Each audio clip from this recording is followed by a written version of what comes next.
व्यवसायात्मिका बुद्धिः समाधौ न विधीयते त्रैगुण्य विषया वेदाः निस्त्रैगुण्यो भवार्जुन निर्द्वन्द्वो नित्यसत्त्वस्थः निर्योगक्षेम आत्मवान् निर्योगक्षेम आत्मवान्।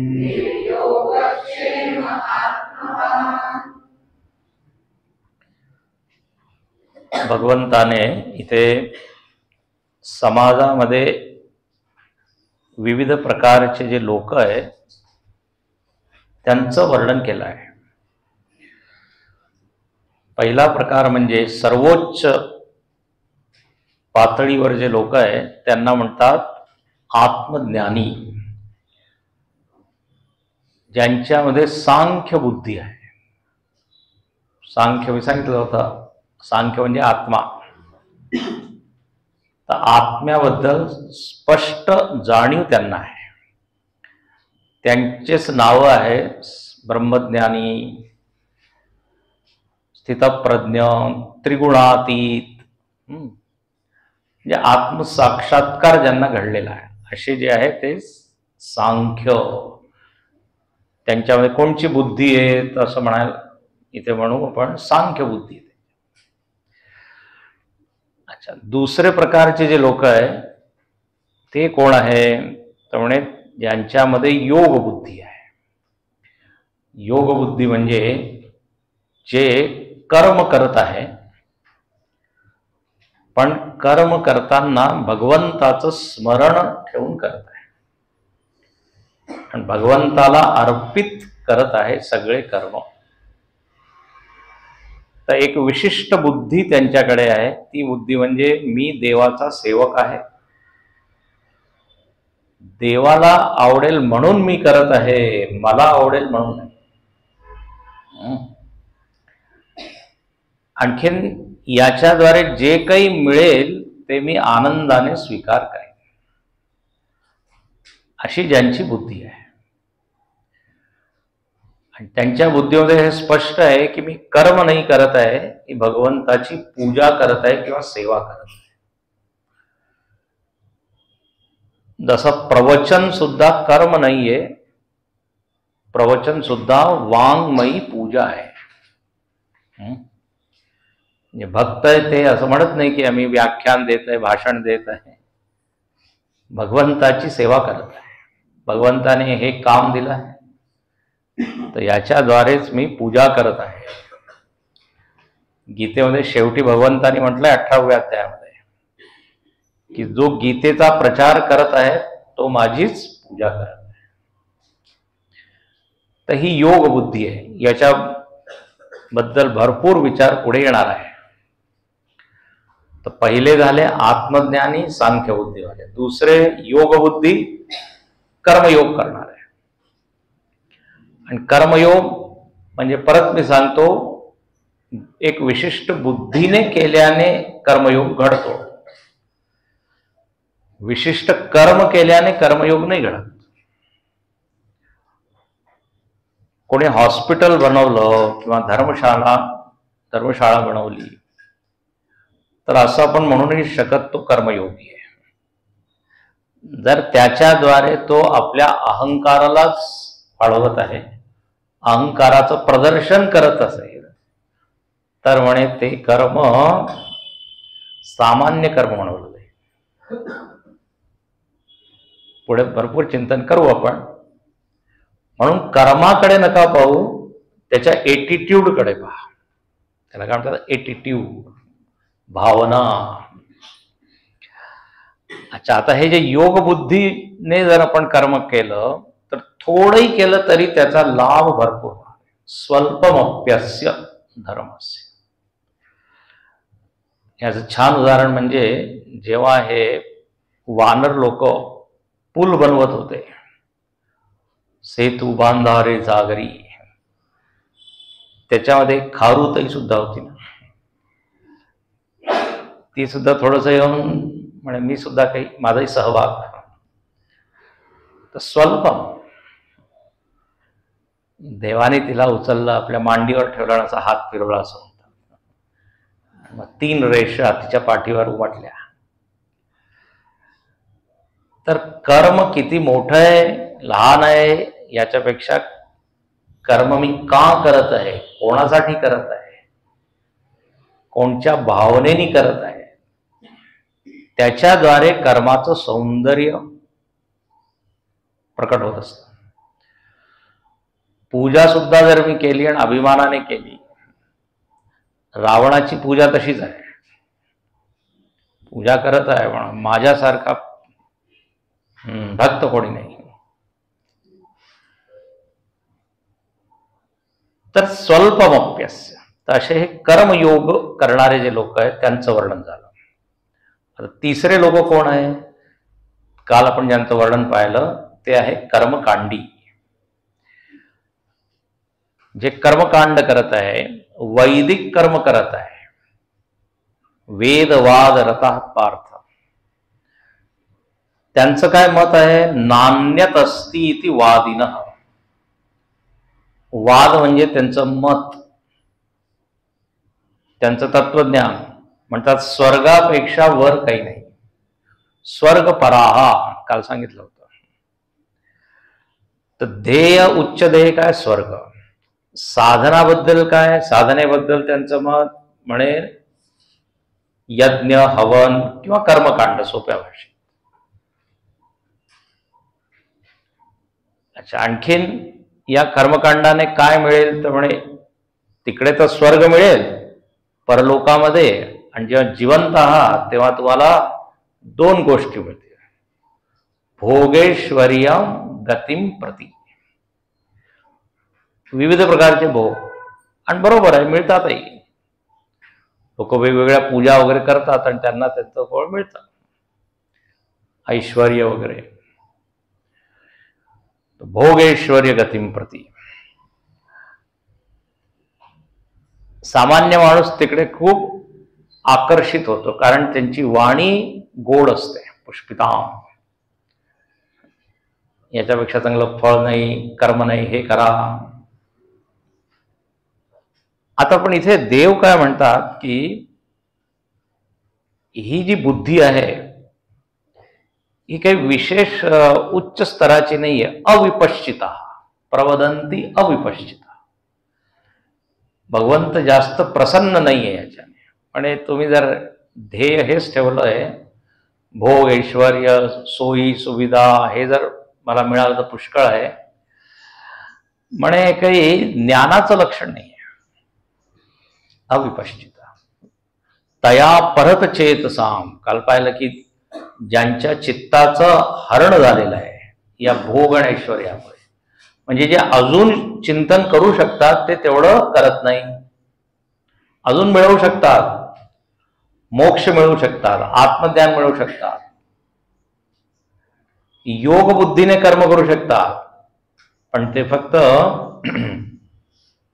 जागतिक उपलब्धीसाठीच कर्म करतात. तर हे तिसरे प्रकारचे लोक झाले. आत्मज्ञानी, कर्मयोगी, कर्मकांडी झाले ते. आता याच्या खालच्या लोकांबद्दल सध्या मी बोलत नाही, कारण गीतेमध्ये आलेलं आहे त्यांच्याबद्दल सुद्धा. मोघाशामोघ कर्माण मोघ ज्ञाना विचेतस राक्षसीम आसुरीं चैव प्रकृतीं मोहिनीं श्रिता. एक चौथे प्रकारचे लोक आहे, म्हणजे त्यांच्याबद्दल न सांगलेलंच बरं, कारण त्यांचं सगळं काही व्यर्थ आहे. मोघ मोघ मोघ म्हणजे वाया जाणार, व्यर्थ, स्वतःचंही हित नाही, दुसऱ्याचं हित नाही. म्हणजे हे कोण लोक आहे तर म्हणे राक्षसी प्रकृती, हिंसक आहे, म्हणजे त्यांचे कर्म एकदमच काय हिंसक, क्रूर कर्म. आणखीन त्यांची प्रकृती काय, दानवी प्रकृती, राक्षसी प्रकृती, त्यांचं वर्णन आहे. पण इथे सध्या आहेत 3. अच्छा, आता 45व्या श्लोकामध्ये भगवान परत म्हणतात की पहा, तुला जर सांख्य बुद्धी प्राप्त करायची आहे, म्हणजे आत्मज्ञान मिळवायचं असेल, तर तुला काही साधना करावी लागेल. आणि इथे आत्मज्ञानाबद्दलच म्हटलेलं आहे त्रिगुणातीत. आत्मवस्तू कशी आहे, त्रिगुणाच्या पलीकडे. म्हणजे तू सुद्धा त्रिगुणातीत होऊन जा. जीवनाचं ध्येय हे ठेवायला पाहिजे. निस्त्रे गुण्यो भवार्जुन, काल आपण पाहिलं, निस्त्रे गुण्यो भव, तू हो. आपण फक्त चिरंजीवी भव हे म्हणतो, पण इथे म्हणतात त्रिगुणातीत भव. तुम्ही आशीर्वाद देऊ शकता जर कोणी आला तुमच्याकडे. अरे वा, हे तुम्ही नवीन शिकून आलाय.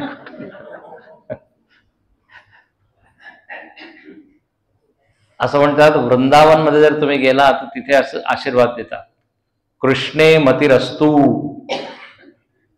तुझी मती कुठे असो, हो कृष्ण. तर इथे म्हणतात त्रिगुणातीत भव, निस्त्रे गुण्यो भव. आणि ते देव म्हणतो की पहा, वेदामध्ये जेवढे कर्म कांड वगैरे सगळे आहे ते तुम्हाला त्रिगुणामध्येच अडकवून ठेवतील. वेदाचा कर्मकांडातला भाग, वेदामध्ये 3 भाग आहे, सांगा जरा. कर्मकांड, उपासनाकांड, ज्ञानकांड. कर्म, भक्ती, ज्ञान, असे 3 कांड आहे, 3 विषय आहे. सगळे जे मंत्र आहे त्याच्यामध्ये असं म्हणतात 80,000 श्रुती म्हणतात मंत्रांना, किंवा ऋचा म्हणतात, त्यांचा संबंध कर्मकांडाशी आहे. 80,000 मंत्र. कारण माणूस जो आहे ना, कर्म, त्याच्या जीवनात कर्माचं प्राधान्य आहे. खूप त्याला कर्म पाहिजे, खूप सांगितलेलं आहे, खूप विस्तार आहे कर्माचा, कर्मकांड. 16,000 मंत्र म्हणतात उपासना कांडातले, भक्ती, ज्याचा संबंध मनाशी आहे.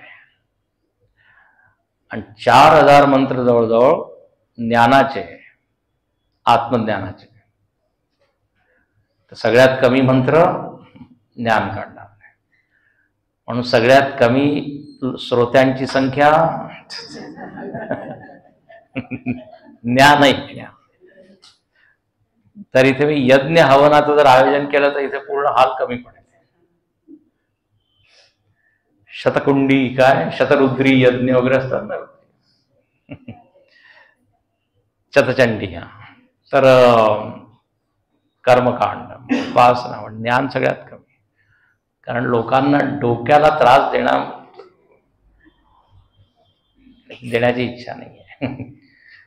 किंवा थोडं काय कष्ट होतं. लोक म्हणतात थोडीशीच बुद्धी आहे, ती सुद्धा जर आम्ही इकडे लावून दिली तर प्रपंच कसं करू. प्रपंचासाठी बुद्धी ठेवली. तर ज्ञानकांड 4,000 मंत्र, त्यामध्ये सगळे उपनिषदांचे मंत्र येतात. उपनिषद. तर इथे म्हणतात की त्रैगुण्य विषया वैदा, संकेत इथे त्या कर्मकांडाचा आहे. म्हणजे ते सगळे त्रिगुणाशी जुळलेले आहे. आत्म्याचं ज्ञान त्यांनी होणार नाही. पण हा वेदामध्येच वेदांत आहे. वेदांत म्हणजे उपनिषद. त्या भागामध्ये निश्चितच ज्ञान आहे. त्यामुळे तुझं लक्ष तिकडे असायला पाहिजे, तुझं ध्येय ते असायला पाहिजे. निस्त्रे गुण्यो भवान. हा, आता कोणी म्हणेल या जगामध्ये तर सगळं काही काय त्रिगुणयुक्त आहे. न तदस्ति पृथिव्यां वा दिवि देवेषु वा त्रिभिर्गुणैर्मुक्त, 18व्या अध्याय श्लोक आहे. यदेभिः स्यात् त्रिवीर गुणे. या पृथ्वीवर असं काहीच नाहीये जे त्रिगुणापासून काय मुक्त असेल. तर म्हणे तुम्ही कसं काय म्हणत आहात, निस्त्रे गुण्यो भव न तदस्ति पृथिव्यां वा दिवि देवेषु वा पुनः सत्वं प्रकृती जैर्मुक्तम यदेभि स्यात् त्रिवीर गुणे. या पृथ्वीमध्ये किंवा कोणत्याही लोकामध्ये जा, त्रिगुण त्रिगुण त्रिगुण. तुम्ही म्हणतात त्रिगुणाच्या पलीकडे जा, त्यामुळे एक वस्तू आहे ती त्रिगुणाच्या पलीकडे आहे, ती म्हणजे चैतन्य, जाणीव, आत्मा, ब्रह्म, जे काही नाव आहे. आणि सोप्या भाषेत सांगायचं माझा देव. देव म्हटल्यावर जरा बरं वाटतं. आत्मा, चेतन वगैरे म्हटलं वगैरे काहीतरी वाटतं की भलतच आहे, म्हणजे असं जवळ लांबचा पल्ला वाटतो. बापरे, आत्मा, चैतन्य, अरे तुमच्या देवाबद्दलच बोलत आहे. ओ असं का, मग ठीक आहे. देवच आत्मरूपात बसलेला आहे. स्वतःच देव म्हणतो की तुम्ही मला लांब ठेवलंय कुठेतरी. तर जे आत्मवस्तू आहे ती त्रिगुणाच्या पलीकडे. आता इथे म्हणतात जर त्या त्रिगुणातीत वस्तूला तुम्हाला प्राप्त करायचं असेल तर साधना करा. 4 शब्द मी काल सांगितले, इथे भगवंतांनी जे सांगितले साधनेचे हे काय रूप आहे, साधना करायची. निर्द्वंद्वो म्हणजे हे द्वंद्व जे येतात सुख दुःख, याच्यामध्ये जरा तू काय समता ठेव, समत्ववृत्ती ठेव. निर्द्वंद्वो भव, सगळ्या शब्दांच्या पुढे तुम्ही भव शब्द एड करा. छोट्या छोट्या गोष्टीमुळे तो सुखी दुखी होऊ नको. समदुःख सुखम धीरम, इथे म्हटलेलं आहे. धीर आहे, धीर बना जरा. अच्छा, दुसरा इथे सांगितलंय नित्य सत्वस्थो भव. जर त्रिगुणातीत व्हायचं असेल, काल मी सांगितलं, तर सत्व गुण खूप वाढवावं लागेल. आता इथे लोकांचा प्रश्न आहे की या जगामध्ये हे त्रिगुण तर असे एकमेकांमध्ये मिसळलेले आहे. लक्ष देऊ नाही का? आता छान मुद्दा मी मांडत आहे. नुसतं सत्वगुण असं वेगळं तुम्ही करू नाही शकत. सत्वगुण, रजोगुण, तमोगुण हे सगळे काय मिक्स केलेले.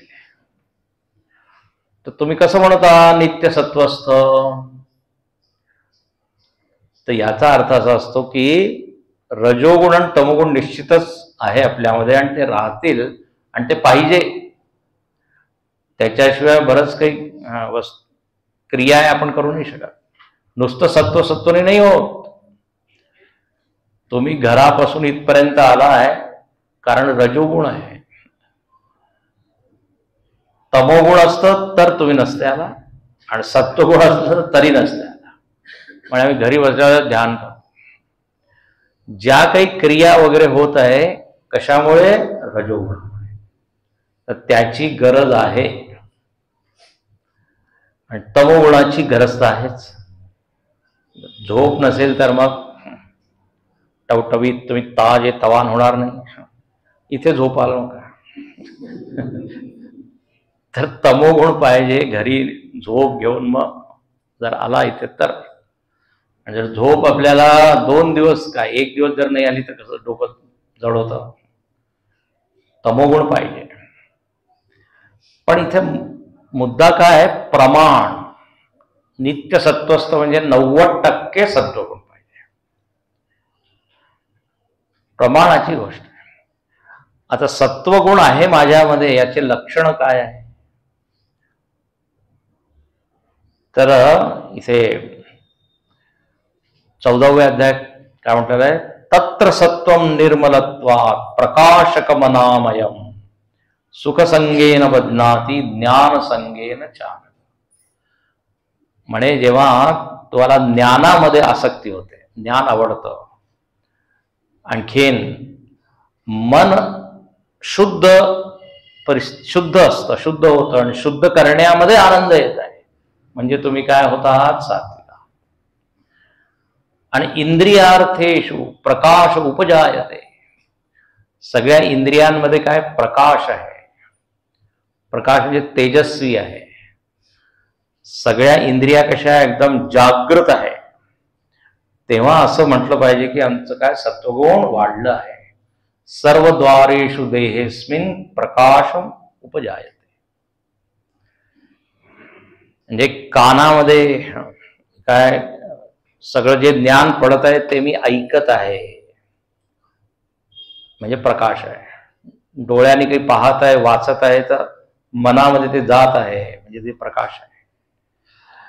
नाही तर जेव्हा आपल्याला झोप येते तेव्हा काही आपण वाचतो, काही शब्द सुटतात, म्हणजे आता लाईट हळूहळू कमी होत आहे, इंद्रियांचा दिवा. प्रकाश जे काही सांगितलं जात आहे ते सगळंच्या सगळं मला जर लक्षात राहिलं म्हणजे काय, तुम्ही सत्वगुणामध्ये होता. सत्वगुणामध्ये राहून जर आपण ऐकलं किंवा वाचलं तर स्मरण राहतं. नाही तर मन विक्षिप्त आहे, चंचल आहे, भरकटलेलं आहे, त्याच्यामध्ये जे काही आपण ऐकतो वाचतो काही लक्षात राहील, काही लक्षात राहणार, काही समजेल, काही नाही समजणार. तर सत्वगुण वाढलेलं आहे किंवा वाढवलं पाहिजे. कारण आपलं ध्येय काय आहे, आत्म्याला समजायचं आहे, भगवंतापर्यंत जायचं आहे. तर म्हणे सत्वगुण. जसं आपल्याला देवघरामध्ये जायचं आहे, मंदिरात जायचं आहे, तर काय म्हणे स्नान करून आलाय की नाही, स्नान जर केलं असेल तर मग एंट्री आहे. त्याचप्रमाणे सत्वगुण म्हणजे काय, मनाची बुद्धीचं स्नान आहे. तर सत्वगुण डॉमिनेटिंग पाहिजे. आता पहा, प्रत्येक व्यक्तीमध्ये हे जे मिश्रण आहे ना, याचं प्रमाण वेगवेगळं आहे. गुरुदेव फार छान एक उदाहरण द्यायचे, ते कॉफीचं उदाहरण द्यायचं. कॉफी किंवा चहा.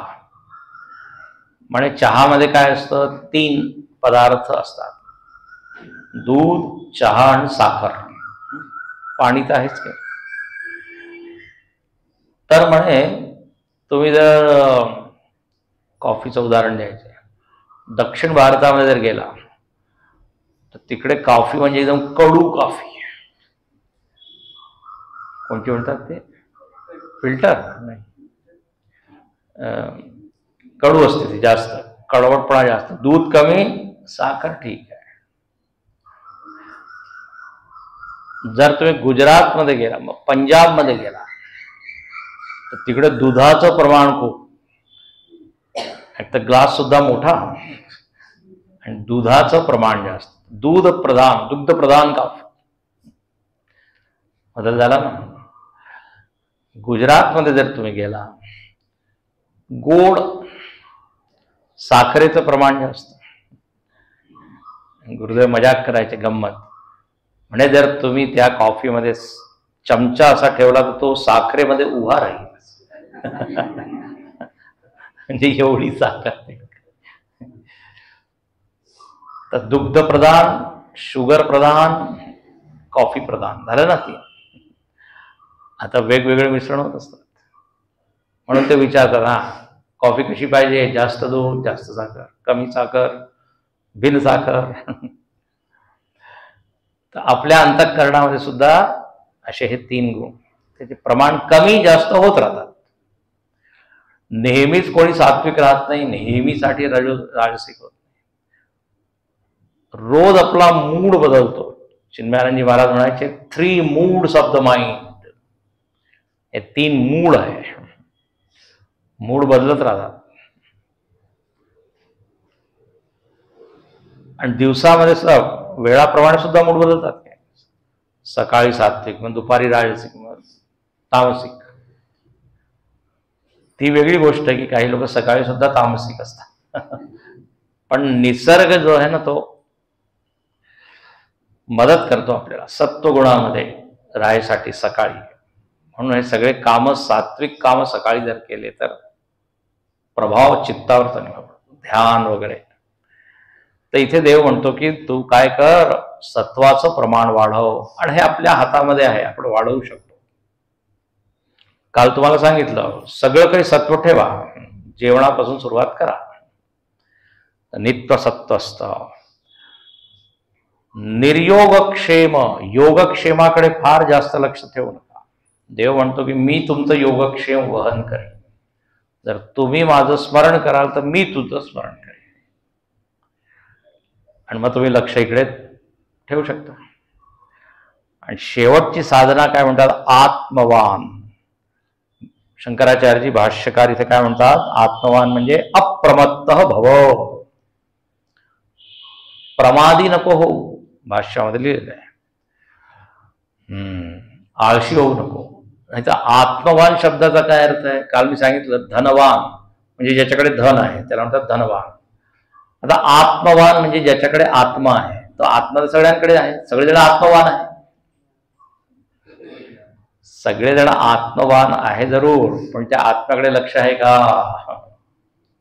आत्मवान म्हणजे आत्मोन्मुखी हो, अंतर्मुखी हो, हा त्याचा अभिप्रेत म्हणजे अर्थ आहे. याप्रमाणे इथे भगवंताने सांगितलं. आता अर्जुनाने जणू काही विचारलं, जर मी त्रिगुणातीत झालो तर काय होईल? आत्मज्ञानात फळ काय, परिणाम काय? फार सुंदर इथे पुढचा श्लोक आहे. त्याच्यामध्ये म्हणतात, यावानर्थ उदपाने सर्वतः संप्लुतोदके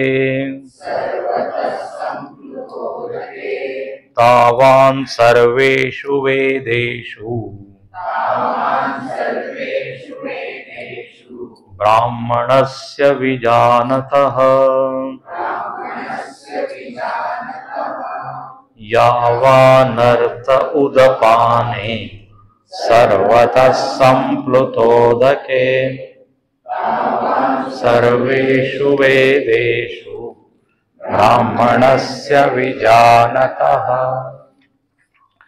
म्हणजे जर तू जीवनामध्ये योग बुद्धी आणली आणि योग बुद्धीमुळे मन शुद्ध तुझं झालं आणि शुद्ध मनामध्ये आत्मज्ञान झालं, मग काय होईल? तर मग म्हणे तुला एवढा आनंद मिळेल की त्याची तुलना तुम्ही करू नाही शकत. आणि मग त्याच्यासाठी इतर सगळे जे सुख आहे, आनंद आहे, त्याच्यामध्ये त्याची काही आवड राहणार नाही. त्याला अनंत आनंद मिळेल, नित्यानंद, शाश्वतानंद, परमानंद असं मिळेल. तर इथे आता या श्लोकामध्ये एक उदाहरण देऊन हाच मुद्दा मांडला आहे. शब्द जरा असे वेगळे.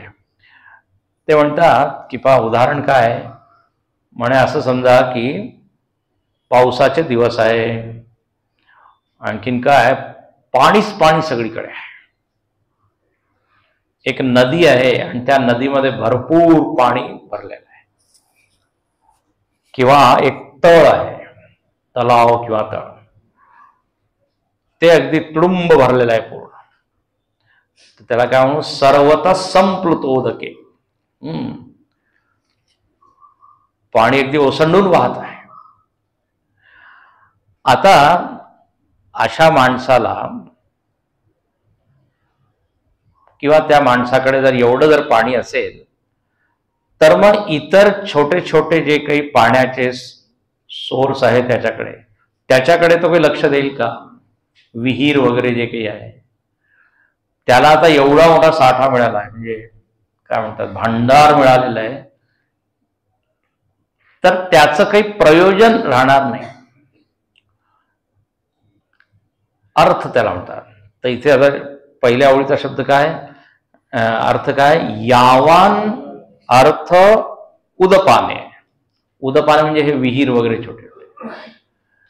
तर म्हणजे सर्वतः संप्लुतोदके, जर खूप पाणी त्याला मिळालं, जलाशय मिळालं, तर किती प्रयोजन त्या विहिरीचं राहील? काहीच नाही राहणार. म्हणजे त्याचप्रमाणे, म्हणजे जेवढा अर्थ, प्रयोजन, उपयोग त्या विहिरीचा आहे, त्याचप्रमाणे तावान, यावान आणि तावान. तावान ब्राह्मणस्य विजानत सर्वेषु वेदेषु. त्याचप्रमाणे जो ब्रह्मज्ञानी आहे त्याच्यासाठी वेदामधील जे कर्मकांड वगैरे आहे त्याचं तेवढंच प्रयोजन राहील, तेवढाच त्याचा अर्थ राहील, जेवढं भरपूर पाण्या मिळाल्यावर विहीर वगैरे राहील. अर्थ काय आहे, जेव्हा काही मोठी गोष्ट आपल्याला मिळते तर मग छोटी गोष्टाची काही गरजही लागत नाही, प्रयोजनही, लक्षही नाही, आहे ना. म्हणजे ब्रह्मानंदाच्या पुढे हे बाकी सगळे आनंद अगदी क्षुद्र आहे, छोटे छोटे. आता इथे एक आणखी छान. आता कोणी म्हणेल ठीक आहे, त्याला आत्मानंद किंवा ब्रह्मानंद तर मिळत आहे, पण मग जगाचा आनंद त्याला मिळत नाही, तो मिस करेल.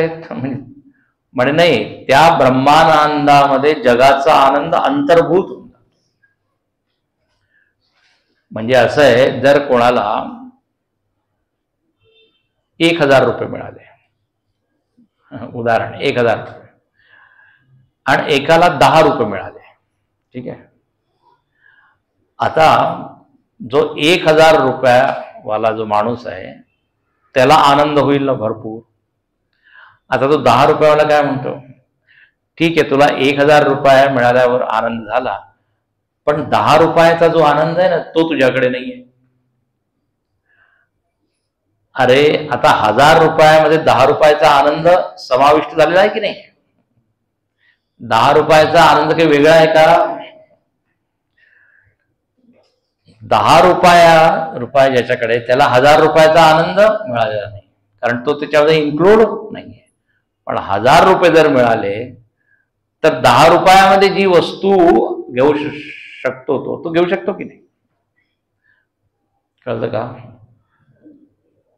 मोठ्यामध्ये छोटं सुख काय झालंय, समाविष्ट झालंय. नाहीतर एकाने सांगितलं, स्वामीजी तुम्हाला ब्रह्मानंद तर मिळाला पण सिनेमानंद नाही मिळाला.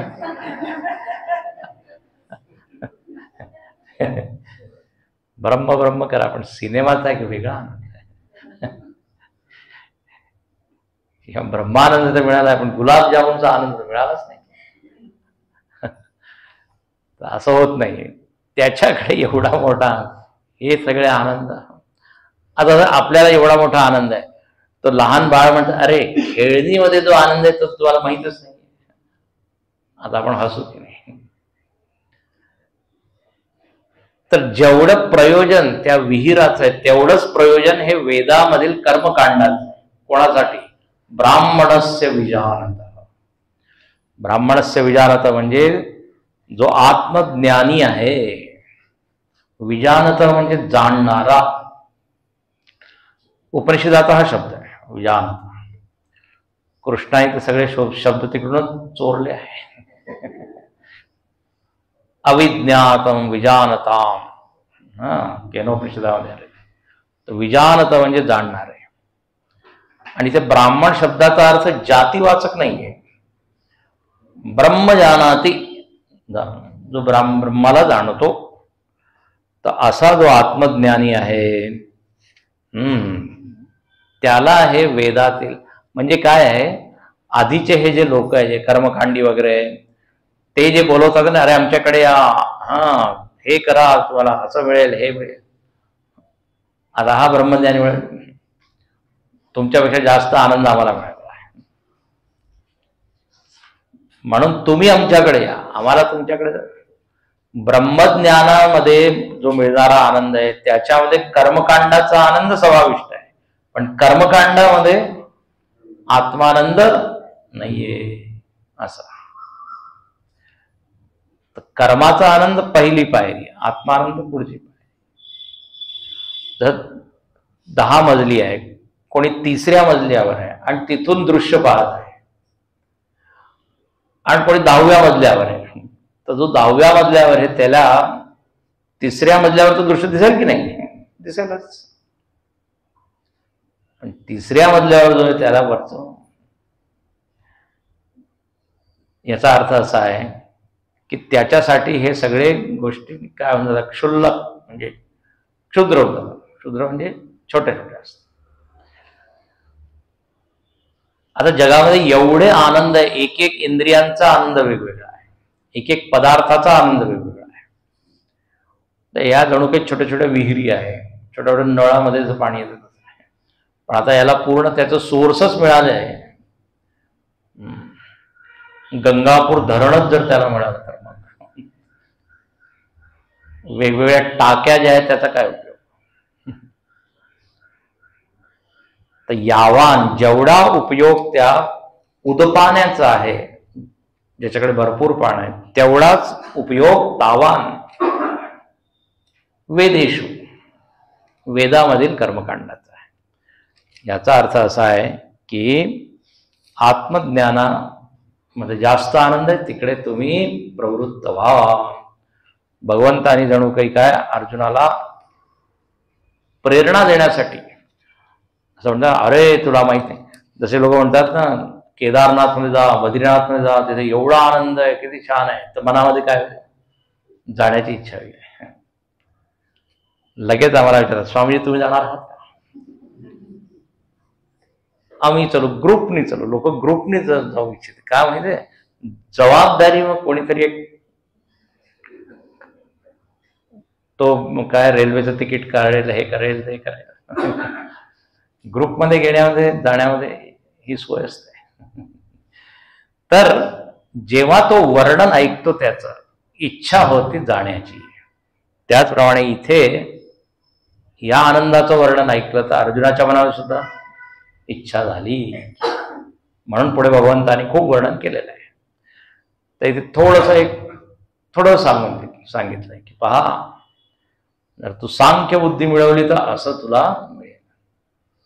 पण आता परत खाली येतात ते. अर्जुनाला म्हणतात तुझा अधिकार सध्या काय कर्मामध्ये आहे. आधी तू कर्माच्या द्वारे मनाला तयार कर आणि मग ही पुढची पाहिजे. ऐकून ठेवलं पाहिजे. पण आपण जिथे आहो तिथे काय करू शकतो, तिथून सुरुवात करायची. आता ट्रेन जाते दिल्लीपर्यंत, पण आपण कोणत्या प्लॅटफॉर्मवर उभे आहोत तिथूनच आपण चढू ना. पुढचे बरेच स्टेशन्स आहे, पण आपण कुठून चढू, जिथे आपण उभो. तर जर रजोगुण आहे आणि अजून जागतिक सगळ्या इच्छा आहेत, तर म्हणे तू काय कर, कर्मयोगच अधिकार. जरी आत्मज्ञानामध्ये परमानंद वगैरे आहे, जरूर ध्येय तेच आहे, पण आज मनस्थिती तुझी अशी नाही की तू तिथपर्यंत जाऊ शकतो. तर सुरुवात कर. म्हणून आता पुढचा जो श्लोक आहे तो कर्माबद्दल आहे. आणि हा असा श्लोक आहे जो बहुतेक करून सगळ्यांना माहीत आहे. एक ओळ तर माहीत आहे, पुढची ओळ माहीत नाही. प्रसिद्ध आहे ना. कर्मण्येवाधिकारस्ते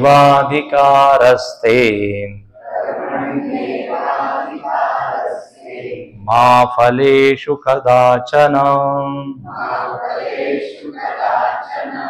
मा कर्मफल हेतुर्भूः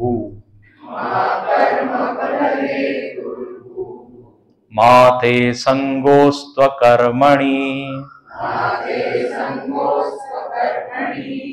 कर्मण्येवाधिकारस्ते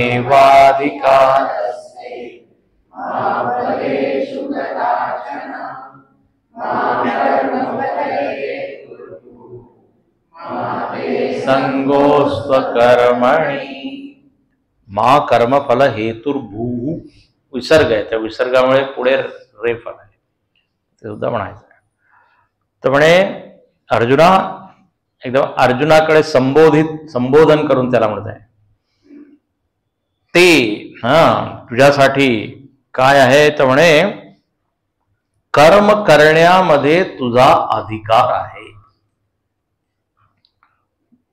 हा श्लोक सगळ्यांना माहित आहे.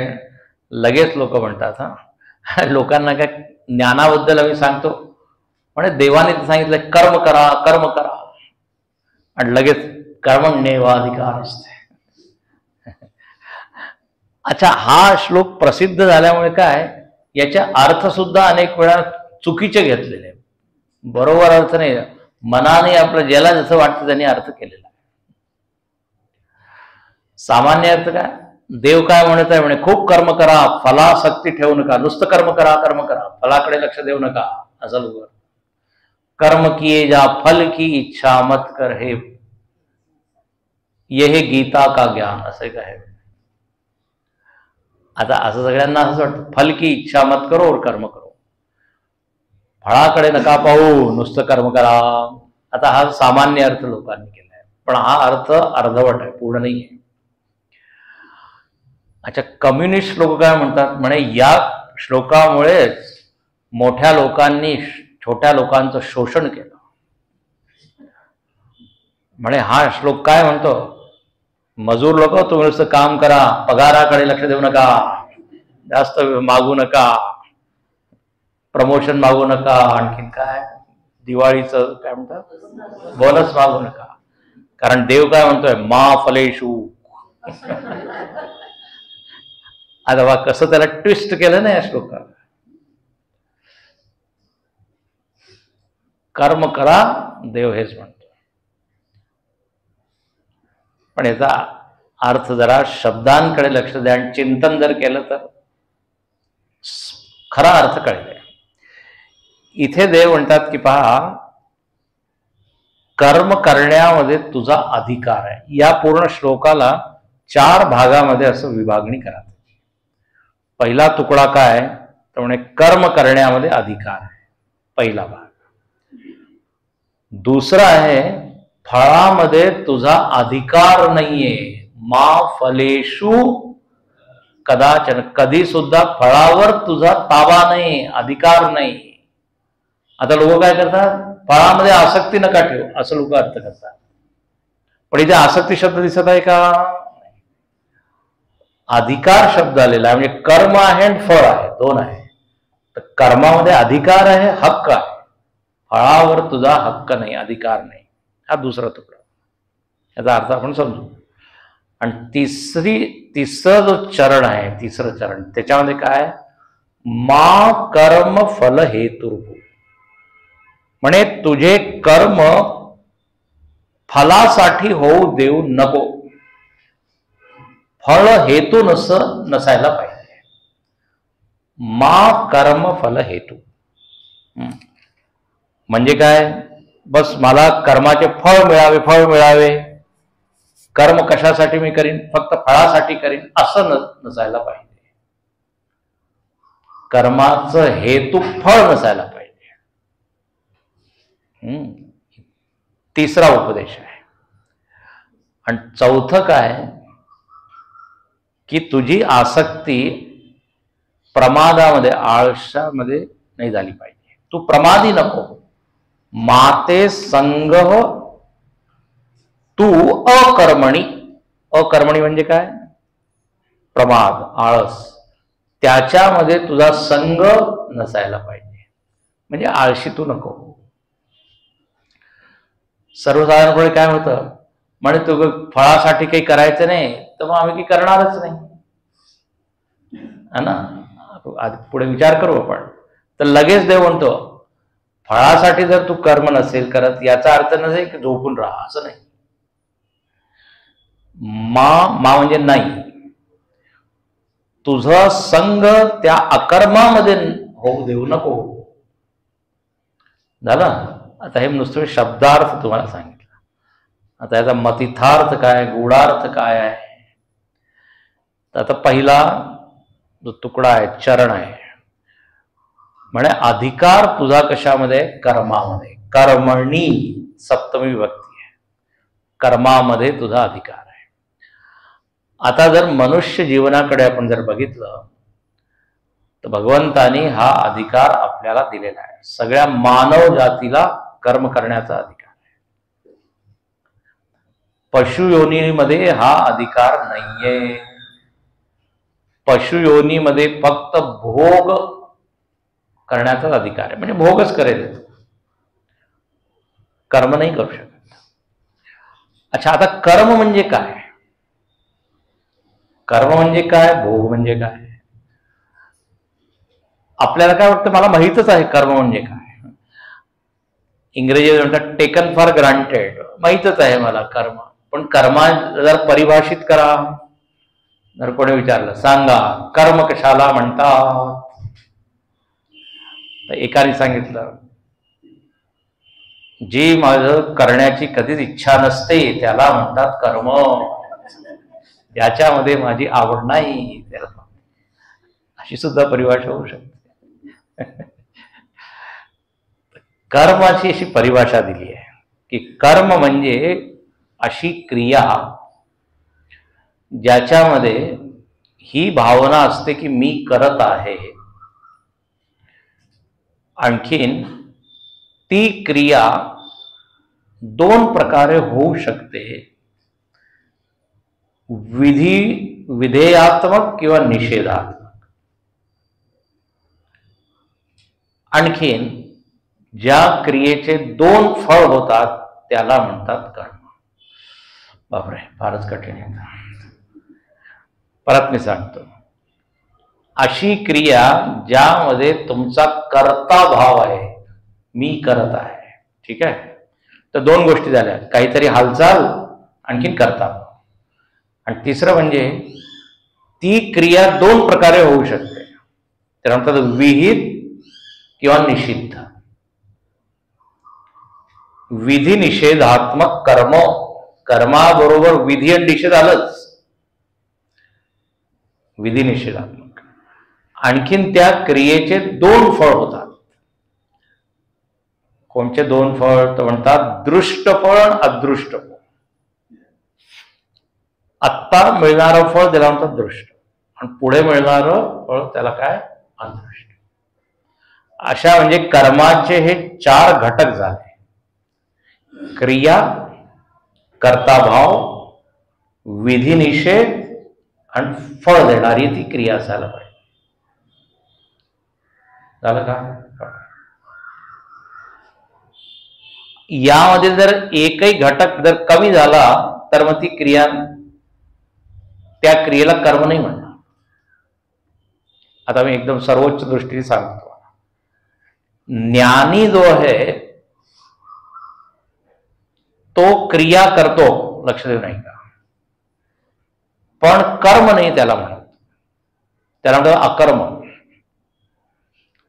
का माहित आहे? कारण तो क्रिया तर करत आहे पण कर्ता भाव शून्य आहे. जोपर्यंत कर्ता भाव होणार नाही तोपर्यंत ती क्रिया कर्म नाही म्हणणार, ती नुसती काय राहिले, क्रिया, हालचाल. क्रिया प्लस कर्ताभाव इज इक्वल टू कर्म, क्रिया मायनस कर्ताभाव नुसती क्रिया. अच्छा, जसं आता पंखा फिरत आहे, क्रिया आहे की नाही, पण याच्यात कर्ताभाव आहे का? मी पहा गीता ऐकणारे लोकांना हवा देत आहे, वारं देत आहे, म्हणून ही नुसती क्रिया आहे. आणि एक आणखीन पुढचं सांगतो, क्रियेमुळे काही पाप पुण्य बनत नाही. कर्म केल्यामुळे पाप पुण्य होतात. जर विधेयात्मक कर्म केले तर पुण्य होईल, निषेधात्मक केले तर पाप होईल. पण जर कर्ताभाव शून्य आहे तर ती नुसती क्रिया होईल आणि त्याच्याद्वारे फळाची निर्मिती होणार नाही. ज्ञानीमध्ये क्रिया होत आहे, सगळं काही करत आहे, पण तो कधीच नाही म्हणत की मी करत आहे, मी करत आहे. नाही व किंचित करोमी ती, म्हणून तो पाप पुण्यापासून मुक्त होतो. करत आहे पण बंधन त्याला मिळत नाही. जर आपल्याला सुद्धा जर कर्मबंधन कमी करायचं आहे तर मग काय करा, कर्ता बुद्धी कमी करा. कळलं का? अच्छा, आता पहा, जसं मी पंख्याचं उदाहरण दिलं त्याचप्रमाणे पशूंचं जरा उदाहरण पहा. पशु जे काही क्रिया करत आहेत त्याच्यामुळे सुद्धा पाप पुण्य होत नाही, कारण त्यांच्या मनामध्ये सुद्धा ही भावना नाहीये की मी करत आहे.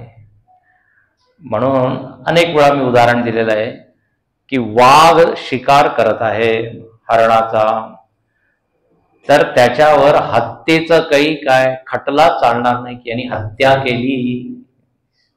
हा का? अरे हत्या तर केली, मारलं त्याने, कारण त्याच्यामध्ये कर्ता भाव नाहीये. ते निसर्गाप्रमाणे तो करत आहे बस. पण हीच गोष्ट जर मनुष्याने केली, हा मग खटला फरक कळतोय की नाही? नुसती क्रिया आणखीन कर्म. आणि बैलाने जर खूप सेवाही जरी केली तर काही पुण्य नाही होणार. निसर्गाने त्याला तसं बनवलंय. हा आपण जरूर त्याला खूप शाबाशी वगैरे जेवण. कोणत्या दिवशी बैल काय असतं ते पोळा, त्याला सजवतो वगैरे, तो म्हणतो हे काय होत आहे आज, रोज तर आम्हाला मारतो आणि आज ही हॅज नो आयडिया काय. तर काही चांगलं केलं तर काही पुण्यही नाही आणि काही नाही केलं तर पापही. कारण कर्म नाहीये ते. म्हणून कर्म काय हेच पक्क केलं पाहिजे. आणि क्रियेचं म्हणून काही अदृष्ट वगैरे काही नाही हो. पंखा फिरत आहे, याचं अदृष्ट फळ काय? काही नाही. त्याला काही मिळेल का दृष्ट फळ अदृष्ट? पण मनुष्याने जर काही यज्ञ वगैरे केलं तर या जगामध्ये तर सगळं मिळेल आणि पुढे स्वर्गामध्ये तुझी सीट रिझर्व, एकदम इंद्राच्या जवळच तुला अदृष्ट. आपण हे शब्द असे सहज वापरतो पण त्याचा अर्थ काही माहित नाही. म्हणून कर्म शब्दावर जरा चिंतन केलं पाहिजे. कर्म, कर्म क्रिया. आता जेव्हा जेव्हा म्हणतात कर्मणी अकर्मय पश्ये, अकर्मणीचं कर्म आहे गीतेमध्ये तर पुढं, तर हे ज्ञानीसाठी आहे की तो करतो सगळं पण त्याच्यासाठी कर्म काही नाही, अकर्मच आहे सगळं. आता लोकांना अकर्म म्हणजे काय वाटतं? आळस, वेगळाच अर्थ घेतात म्हणून सगळं कन्फ्यूज अगदी, म्हणजे काही काय. म्हणून हे सगळं जर ज्ञान आहे ना, असं म्हणतात परंपरेने ऐकलं पाहिजे. श्रुतीम पठ गुरोर मुखात, आचार्य मुखात,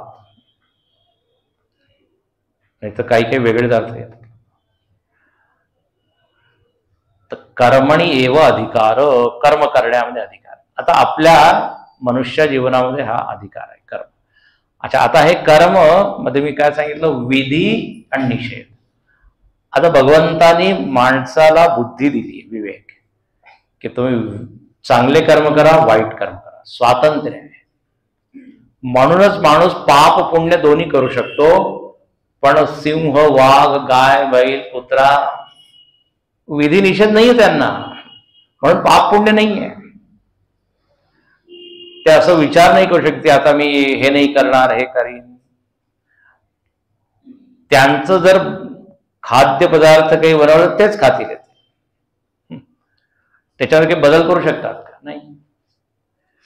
जशी त्यांची राहणी आहे, आता चिमणी जी आहे ती घरट्यामध्येच राहील आणि ती तसं बनवते.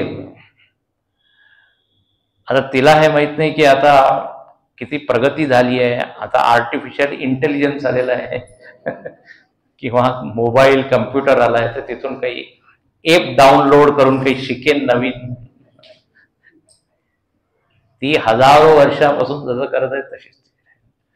सिंह, वाघ जे खात आहे तसंच ते खात. पण माणूस काय दोन्ही प्रकारचं खाऊ शकतो, हे आणि ते. म्हणून सगळ्या हॉटेलमध्ये दोन्ही ऑप्शन लिहिलेले असतात. आता मी बोलत नाही, पण वाघ कधी शाकाहारी होऊ शकतो का? नाही. निसर्गाने आबद्ध, आपण सुद्धा निसर्गाने बांधलेलो आहे, पण काही प्रमाणात आपल्याला स्वातंत्र्य दिलेलं आहे. चांगले कर्म किंवा वाईट कर्म याच्यामध्ये माझा अधिकार आहे. कर्मणी एव अधिकार. ठीक आहे. अच्छा, आता कर्मामध्ये तुझा अधिकार आहे, तू ते कर. आता किती प्रकारचे कर्म आहेत तर त्याच्यामध्ये भेद आहे बरेच. 6 प्रकारचे कर्म सांगितले. माहिती आहे का? नित्य, नैमित्तिक, प्रायश्चित्त, उपासना, हे 4 कर्म झाले. नित्य कर्म, नैमित्तिक, प्रायश्चित्त, उपासना. या 4ही कर्माचं एक नाव मी देतो, त्याला म्हणतात कर्तव्य कर्म. ड्युटी, कर्तव्य कर्म. तुझा जो धर्म आहे, स्वधर्म, कर्तव्य, हे 4 मिळून कर्तव्य कर्म. आणि याच्याशिवाय 2 आहे, काम्य आणि निषिद्ध. तर एकूण 6 कर्म करण्यामध्ये माझा अधिकार आहे. नित्य करू शकतो, प्रायश्चित्त, उपासना. आता लोक जास्त काम्य आणि निषिद्धच करतात. काम्य म्हणजे स्वार्थ प्रेरित कर्म, आणि निषिद्ध म्हणजे पाप कर्म, ज्याचा निषेध केलेला आहे, जे केले नाही पाहिजे त्याला म्हणतात निषिद्ध. इंग्रजीमध्ये म्हणतात प्रोहिबिटेड ऍक्शन. जसं रस्त्यामध्ये असतं नो एंट्री, तिकडे तुम्ही जाऊ नका, जाऊ नाही शकत. त्याचप्रमाणे शास्त्र म्हणतात हे करू नका, निषिद्ध कर्म. तर हे 6 कर्म आहे. या 6 मध्ये तुमचा अधिकार आहे, करू शकता तुम्ही. पण देवाची काय इच्छा आहे? देवाची काय म्हणजे जर तुम्हाला तुमचं कल्याण करायचं असेल तर म्हणजे 4 कर्म करा, 2 सोडा. नित्य कर्म, नैमित्तिक, प्रायश्चित्त, उपासना, हे तुम्ही करा. आणि जर हे तुम्ही केले तरच तुमची प्रगती आहे, तरच चित्तशुद्धी वगैरे होईल. तर कर्मणी एव अधिकार, कर्मामध्ये तुमचा अधिकार आहे. पण इथे तुम्ही काय करा? कर्तव्य कर्म करा, असे झालं. एवढा पहिला तुकडा झाला. अच्छा, आता कर्तव्य कर्म करा, ठीक आहे.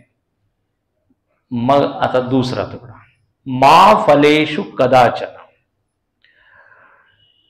फळामध्ये तुझा काही अधिकार नाहीये. आता याचा अर्थ काय? की मी करत आहे, पण ते फळ किती प्रमाणात मला मिळेल याच्यावर आपला ताबा आहे का? नाहीये. केव्हा मिळेल असं आपण कल्पना किंवा अंदाज करतो, हा 4 दिवसानंतर, 2 दिवसानंतर, 10 दिवसानंतर. पण आपली जशी इच्छा आहे त्याप्रमाणे तसं फळ मिळतं का? नाही. कधी कल्पनेपेक्षा जास्त, कधी कल्पनेपेक्षा कमी. याचाच अर्थ आहे की वी हॅव नो कंट्रोल. म्हणून म्हणतात की आपण फळाचे काय क्रिएटर नाहीये, रिसिव्हर आहे. आपण नुसतं काय जे मिळेल ते घ्या. मी स्वतःच फळ बनवणारा असतो, बनवणारा, तर मी नेहमीच काय चांगलं फळ बनवलं असतं. म्हणजे माझ्या जीवनामध्ये कधी दुःख आलंच नसतं, मिळालंच नसतं. कारण मीच बनवणार आहे, तर मी स्वतःला कशाला दुःख देईन. पण आपल्या सगळ्यांचे अनुभव आहे की चांगली परिस्थिती येते, वाईट परिस्थिती येते, आणि मग आपल्याला प्रश्न पडतो की मी असे कोणते कर्म केले की ज्याच्यामुळे, म्हणजे असं कळतं की फलदाता कोणी आहे वेगळा. फलदाता अहम न अस्मी. म्हणूनच इथे म्हटलेलं आहे की फळावर तुझा ताबा नाहीये. आता याचा अर्थ काय होईल मग तिथं? की तू जास्त त्या फळामध्ये उगीचच मनाला गुंतवू नको आणि त्याची काळजी करू नको जास्त. तुझा पूर्ण फोकस कुठे असायला पाहिजे? कर्मामध्ये. हे पहा, शेवटी कर्माच्या द्वारेच फळाची निर्मिती होईल. देव काही असा आपोआप मनाने काहीतरी फळ दिले असं नाहीये. तुमचं सगळं ते पाहूनच मगच तो देईल ना. जर मनाने भगवंत फळ दाता, जर म्हणजे मनाने काहीतरी फळ देणारा असेल तर मग देवावर एक आरोप लागेल. काय? निष्पक्ष नाहीये, तो तटस्थ नाहीये, पक्षपाती आहे. कोणाला सुख देत आहे, कोणाला दुःख देत आहे. वा, म्हणजे आम्ही काही केलं नाही, उगीच आम्हाला दुःख मिळत आहे. कळतंय का तुम्हाला? म्हणजे सुख दुःख जे आपल्याला मिळतं तो असं त्याच्या मौजेप्रमाणे नाही देत, नियमाप्रमाणे तो देतो. तर म्हणून फळावर अधिकार नाहीये, अधिकार कर्मामध्ये. देवाने पूर्ण स्वातंत्र्य दिलंय, तुम्ही असं करा तसं करा. हे बघा, अधिकार शब्दाचा अर्थ काय? स्वातंत्र्य. कर्तुम अकर्तुम अन्यथा कर्तुम शब्द समर्थ. मी असंही करू शकतो, तसंही करू शकतो, वेगळ्या पद्धतीने करू शकतो. यालाच म्हटलेलं आहे अधिकार किंवा स्वातंत्र्य. खाऊ शकतो, नाही खाऊ शकत, वेगळं काही खाऊ शकतो. तेव्हा प्रत्येक क्षणी आपल्याला काय असे पर्याय विकल्प आहे. पण एकदा कर्म केल्यावर मा फलेषु, मग त्या फळामध्ये काही अधिकार नाहीये, मग त्याच्यावर आपला काही ताबा नाहीये. म्हणून आता जसं काय निवडणुका वगैरे आल्या की काय, ते नेते लोक खूप मेहनत करतात, एकानंतर एक काय सभा घेतात. आजकाल काय म्हणतात ते जुलूस, मिरवणुकीला रोड शो. आता मतपेटी, त्याच्यामध्ये काय मत टाकलं. आता नुसतं फळाचं काय आहे, वाट पाहत. आणि त्या 8-10 दिवसामध्ये त्यांची मनाची स्थिती तुम्ही पाहिली पाहिजे. झोप येत नाही त्यांना, आहे नाही. वेगवेगळ्या मंदिरामध्ये जातात ते, प्रार्थना करतात. आता त्या पेटीमधून काय निघे त्याच्यावर त्यांचा काही ताबा नाही. प्रामाणिक असेल तर, नाही तर दुसरे नेते लोक आजकाल आरोप करतात. पेट्यांवर सुद्धा त्यांचा अधिकार आहे, मग काय. पण जर प्रामाणिकपणे असतील तर त्यांनी कर्म केलंय, मेहनत खूप केली, आता फळावर त्यांचा काही अधिकार नाही. म्हणून हे जे निवडणुकीचे ते काय येतात, सर्वे वगैरे येतात, त्यांचा अंदाज काही असतो आणि काही भलतंच येतात. जर तेच फलदाता असते तर त्यांचं जे काही मोजणी हिशोब अगदी बरोबर, या पक्षाला एवढे मत, एवढ्या सीट्स, यानेच कळतं की कोणीतरी आहे. फळावर अधिकार नाहीये. म्हणून शब्द एक असा येतो की फळाचा आग्रह करू नका, हट्ट धरू नका की मला एवढंच का मिळावं, असंच का मिळावं. कर्मावर पूर्ण लक्ष द्या. कर्मण्येवाधिकारस्ते मा फलेषु कदाचन. म्हणजे फळाबद्दल तुम्ही चिंतन जरूर करा, लक्ष द्या. थोडंसं करून थोडं करतो, मी याच्यासाठी हे करत आहे, हे तर ठीक आहे. कारण कोणची व्यक्ती फळाला शिवाय कोणतंच कर्म करू नाही शकत. अरे मी का करत आहे, काहीतरी आपण ठेवतो ना, मी याच्यासाठी करत आहे. आता बिझनेस त्यांनी सुरुवात केली, काय त्याचा अंदाज आहे, मला ₹1,00,000 काय प्रॉफिट होईल, असा तो विचार करून तो सुरुवात करतो. पण तेवढा होईल की नाही याच्यावर त्याचा अधिकार नाही. आता फळावर अधिकारच नाहीये तर त्याच्यावर काही विचारच करू नका असं इथे नाही म्हणत आहे बरं का, की डोळे मिटून करत राहा. That is not the point. कळतंय का तुम्हाला? थोडा तर अंदाज ठेवायलाच पाहिजे. असं म्हटलेलं आहे, अनुबंधम क्षयम हिंसाम अनपेक्षज पौरुषम. जो फळाबद्दल चिंतन न करता आपला कर्म करत आहे तो मूळ आहे. लोक लगेच म्हणतात, अरे तुला विचार करायला पाहिजे होता ना आधी, तू काय करत आहे. तर फळाबद्दल चिंतनच नाही करायचं ना, मग चिंता नको करू नका. उद्या मी सांगेन आणखी. तर 2 मुद्दे झाले. कर्म आणि फळ. तर काय निर्णय काय झाला इथे? कर्म करा. का करा? कारण की कर्मावर अधिकार आहे. अधिकार म्हणजे स्वातंत्र्य. असंही करा तसंही करा, फळावर नाही आहे. ते एक स्वामीजी उदाहरण द्यायचे, ताटामध्ये जेवण ठेवलेलं आहे, आता चमचमीत तिखट वगैरे सुद्धा आहे, गोडही आहे, सगळं काही आहे. आता त्याच्याकडे चॉईस आहे, तो खाऊ शकतो, ताट तिकडे ठेवू शकतो, काही वेगळं तो मागवू शकतो, खाऊ शकतो. तोपर्यंत तर तो काय सुरक्षित आहे. पण एकदा जर त्यांनी खाल्ला आणि आता तो म्हणेल याची चव अशी काण, हे काण, ते काय, आता तू भोग. म्हणजे मिरची खाल्ल्यावर आता तो तिखट का लागत आहे, तिखट का लागत आहे, अरे मा मिरचेशु अधिकार फलेशु तिखटेशु अधिकार, आता ते भोगावंच लागेल.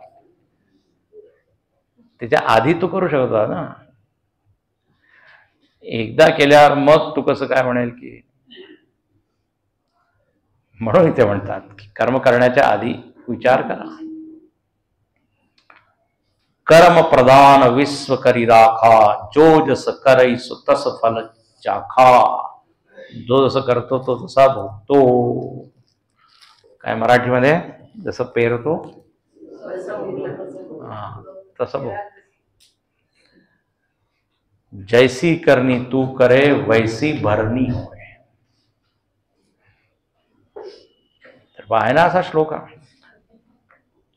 आता किती आपण विचार केला ह्याचा. फलासक्ती ठेवू नका, म्हणजे आग्रह ठेवू नका, हा अर्थ आहे. आता मुलगा परीक्षा देतो तर फळ देण्यासाठी, फळ मिळवण्यासाठीच ना. नाही नाही म्हणे नुसतं देतोय बस. देवानी सांगितलंय फळाचा विचार नका करू. एक छान उदाहरण आहे. 30 दिवस एकाने काम केलं आणि 1 तारखेला त्याला काय पगार तो देऊ लागला त्याचा बॉस. तो म्हणे नाही मी नाही घेणार. का? म्हणे देवानी सांगितलंय फलत्याग करा, कर्म करा, फळाचा काय त्याग करा. आता 1 महिने 2 महिने 3 महिने त्यांनी पगार घेतला असता, तर मग घरच्या लोकांनी त्याचा त्याग केला.